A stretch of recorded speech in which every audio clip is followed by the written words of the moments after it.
Ma'am, kumusta naman po ang buhay mo or yung estado mo sa employer mo sa ngayon? Ang sweldo ko sa amo ko ngayon ay hindi naman masyadong malaki. Pero, sa pagkain, wala akong problema. Lalabas kami, sama-sama kami. Iisa ang lamis ang kakainin namin.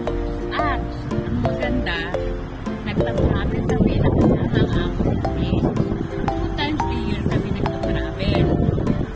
Kaya ngayon ng December, may travel kami eh. Lagi, ang habang namin ay every Christmas vacation at summer vacation. Yeah. Saan naman po kayo magta-travel, ma'am? Abu Dhabi.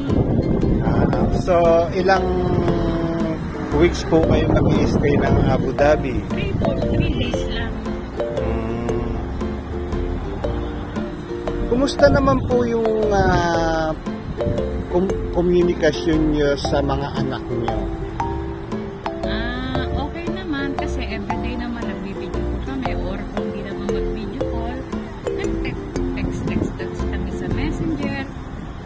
Yun ang aking mga, miski malayo ako, ang mga anak ko laging parang nasa tabi ko lang din. Kaya kailangan yung mga mother o father na nasa ibang bansa, huwag yung kalimutan i-message yung pamilya sa Pilipinas o kaya tawagan, maski minsan lang. Kasi kailangan din natin yun eh. Ano naman po yung everyday routine nyo sa inyong trabaho? Everyday routine. Every morning, gigising, gagayak ang mga estudyante pasok. And then after that, gagayak ko ang aking mga lulutuin kasi cook ako at tutor. Huling tanong po, ma'am, ano naman na po yung mga naipundar nyo sa Pilipinas bilang isang OFW?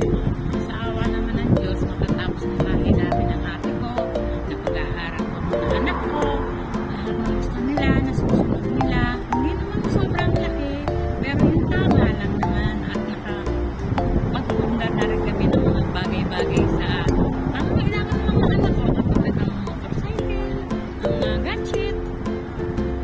Ayun, maraming salamat po, ma'am. Yung ano po, huling mensahe nyo bilang isang OFW sa ating mga kababayan? Ang mensahe ko lang sa ating mga tsaga-tsagalan at saka iwasan muna natin yung bili-bili ng mga gadget na mamahalin. Unahin yun. Ang unahin natin yun ay makapag-tabi kayo para sa sarili nyo.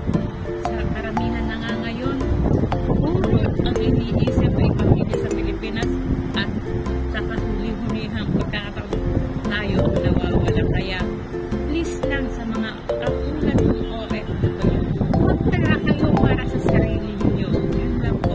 Salamat. Maraming salamat po, Ma'am Marisa.